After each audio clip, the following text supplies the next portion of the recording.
President Emmerson Mnangagwa faces possible humiliation at the ZANU-PFC upcoming annual conference in Mutare amid reports that a faction allied to Vice President Constantino Chiwenga is plotting to disrupt the event in protest against plans to extend Mnangagwa's rule beyond the constitutional limit.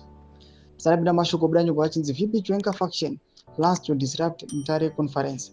Notable subscribe or like out on the bell icon. Timila unamo branyu kwa mchinzi. Zimo I can reveal that disgruntled officials sympathetic to Chiwenga are quietly mobilizing to embarrass Mnangagwa at the high-profile gathering scheduled for October 13 to 18 at the Mutare Polytechnic Pavilion grounds. The tension comes as divisions between Mnangagwa and his deputy YTSccc over the future of the presidency and control of the party ahead of the 2028 elections.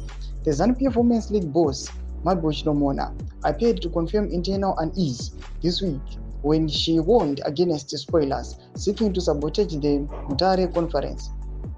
Speaking at a Women's League empowerment program at Chiwenga Training Center in Makoni West constituency, Mona, a Portugal member, lashed out those destroying the party from within. In quotes, "We have the conference, which is coming up in Mutare in Manicaland province next week. We don't want things which are not good, please.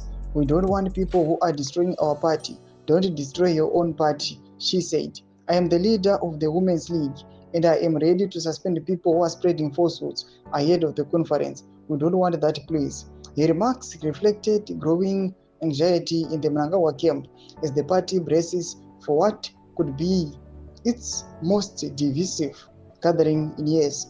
The latest rift centers on Mnangagwa's loyalists pushing for a constitutional amendment or internal resolution that would allow him to extend his tenure until 2030. The so-called ED 2030 campaign has angered Chiwenga's backers, who view it as a betrayal of a long-standing power-sharing pact allegedly agreed upon after the November 2017 military-assisted transition that ousted the late Robert Mugabe.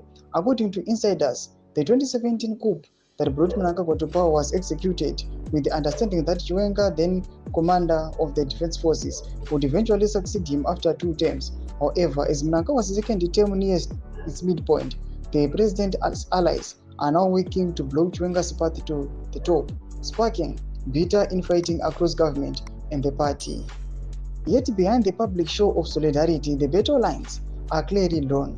The Mutare conference could expose the worst of ZANU-PF's internal officials, with the Chiwenga faction reportedly planning symbolic walkouts, helping and boycotts of key sessions to undermine Mnangagwa's authority. If such disruptions occur, they would mark the most serious challenge to Mnangagwa's grip on the ruling party since he rose to power in 2017, a moment that could define whether ZANU-PF remains united or descends into open factional warfare. Doma shokaripo muri Zimbabwe.